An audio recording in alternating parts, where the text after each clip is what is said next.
Hi everybody. In this video, I just want to, I feel led to do this video, so I'm just going to do it. And I just want to tell, this is a testimony, and I just want to tell everything I know about Chris Cornell's murder, which was involved in my situation. And I will do the best I can to explain it clearly.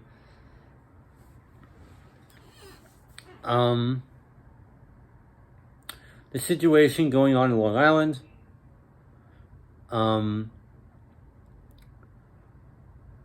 they, at the time, over the years, I was dealing with, severe break-ins. This was the tactic of the enemy. Anytime they could come into my home, they would. For any reason. They could unlock any lock. And pretty much I had to live with drumsticks in my windows. Thank God I lived in a house where there was a staircase in front of the front door. You know how some houses are like that, right? When you open the front door, there's a staircase. That would allow me to put a perfect size piece of 2x4 in there so nobody could open the door. That was my lifesaver for years. My entire life revolved around that piece of wood being in that door. Living with people who didn't understand what was going on, and I had to play the crazy person.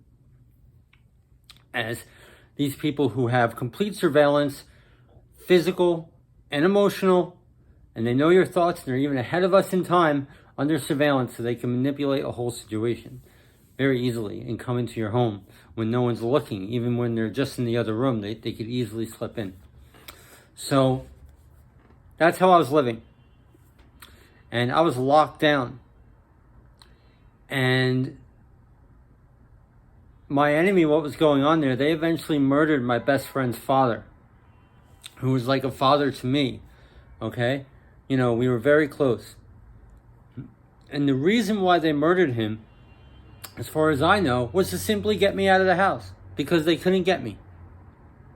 Because, I would have to go to a funeral, I would have to go to the wake, I have to juggle this and that just to get out of the house. And I was living like, everybody in my life thought I was insane because I couldn't leave the house even to see my murdered mother, to take care of my being murdered mother, because I couldn't visit my dying mother because they would come into my home.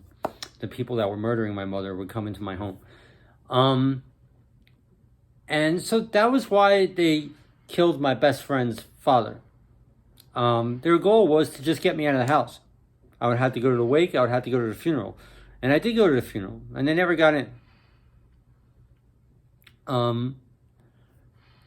They don't care. Like the book of Zephaniah says, they are ordered to do murder and deceit.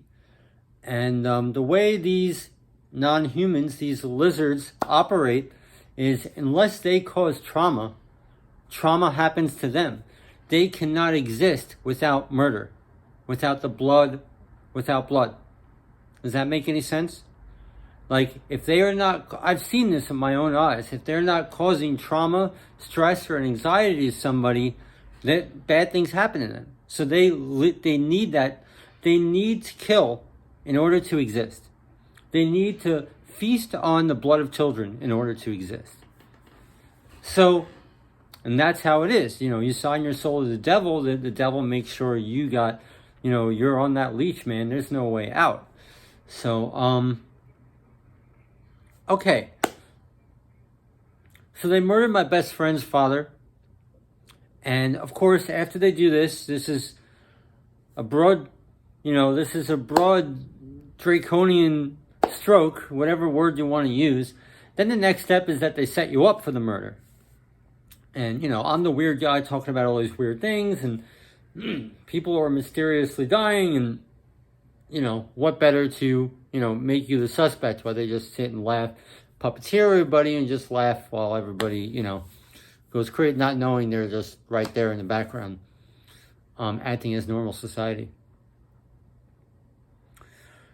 So, they're just greedy, reprobate minds who have absolutely no, it's just kill, get more, get more, get more, give me this, give me this, give me that, give me this, give me that. Completely psychotic. It's psychotic behavior. So to add sugar on top of my best friend's father being murdered, the family investigating me, I have to go to the funeral and do all this. To add the sugar on top, they murdered Chris Cornell. Why did they murder Chris Cornell? Because that's one of their methods, is to break you, is to deal with this, deal with that, deal with this, and deal with that, all at the same time, and then you just break and you destroy yourself. Classic tactic of the enemy.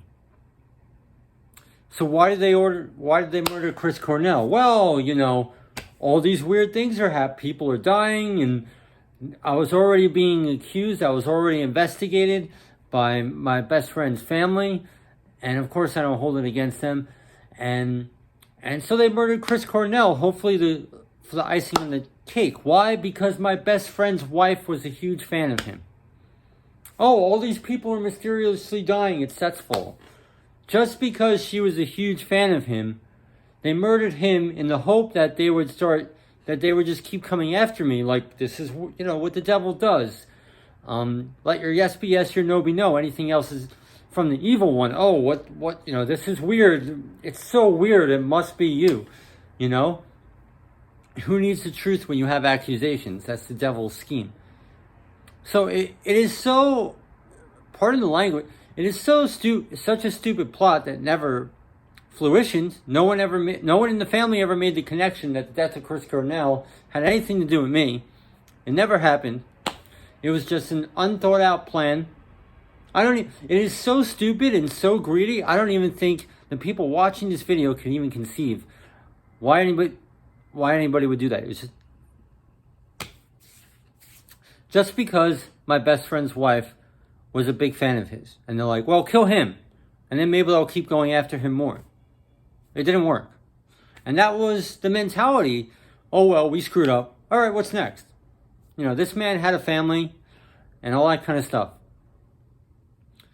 And I was being investigated, and being a child of the Lord, when you're under that kind of stuff, we know to be a doormat and not get involved.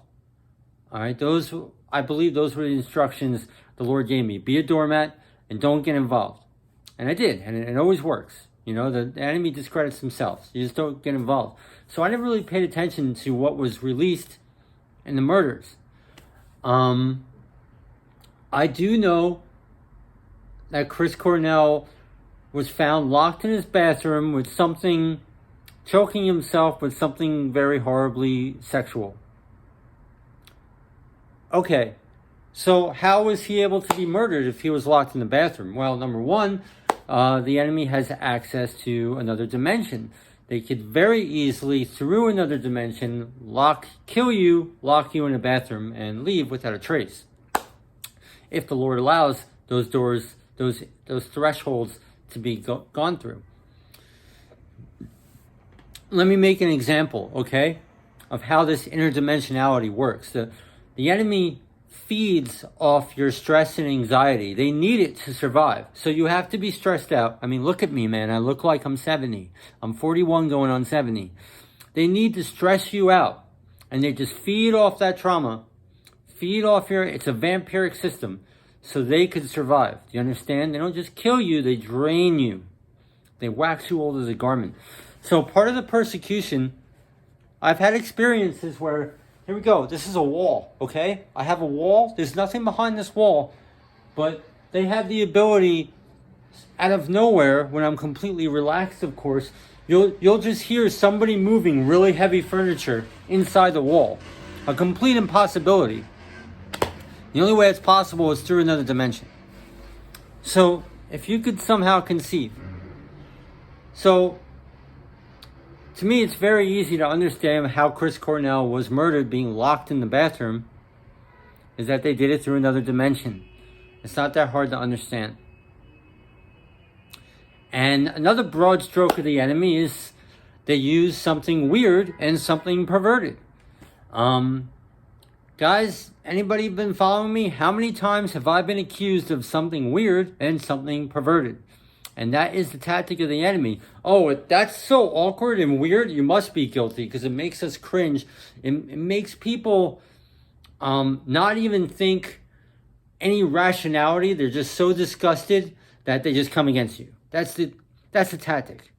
And that's the broad stroke of that enemy out in Long Island. It's always something weird, something perverted. They can't help it. It comes from fallen angels or lizards they worship or whatever. So that was the broad stroke of Chris Cornell. So you could always see these parallels of their, you notice the parallels. Notice the things I get accused of. Notice the things I've been accused of down the road, which is always witchcraft. And, the enemy just loves to use our brethren to come against each other. It's always something disgusting, something weird, something perverted. And they did the same thing with Chris Cornell. And I don't know. I just pray the Lord justifies. And I don't know, whatever Chris Cornell was guilty of, I think that is irrelevant. But I just pray his family gets justice. And I know they will. The Lord does not forget, and the Lord avenges. But that is pretty much what I know about Chris Cornell's murder. It was senseless. It was derived from an unthought out plan. And when it didn't come to fruition, it was just like, all right, we screwed up. All right, we're covered for it. All right, let's move on.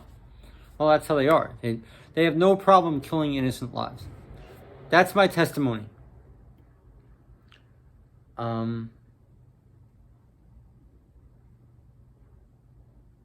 to understand the psychotic nature, I'm going to share a couple other testimonies. I'm going to share some murder attempts that the Lord did not allow, just to understand the psychotic nature. Because if you are a child of God or just a regular human being, you cannot conceive of the cold-bloodedness from these people. They have absolutely no problem killing innocent people for no cause. They have no problem. They don't think twice about it.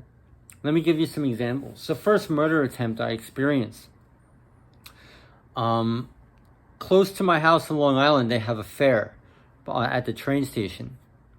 And my thing back then was I would look for musical instruments to buy, because, that was back when I could still record music and stuff. And they made sure that I would find nothing there. Okay? There was a trumpet there. I found it. I was interested in it. They broke it. And I managed to find a $12 handmade harp that wouldn't even stay in tune. This junk piece of wood with strings on it. And they got so mad that I found something that I could buy there. They went and poisoned my father.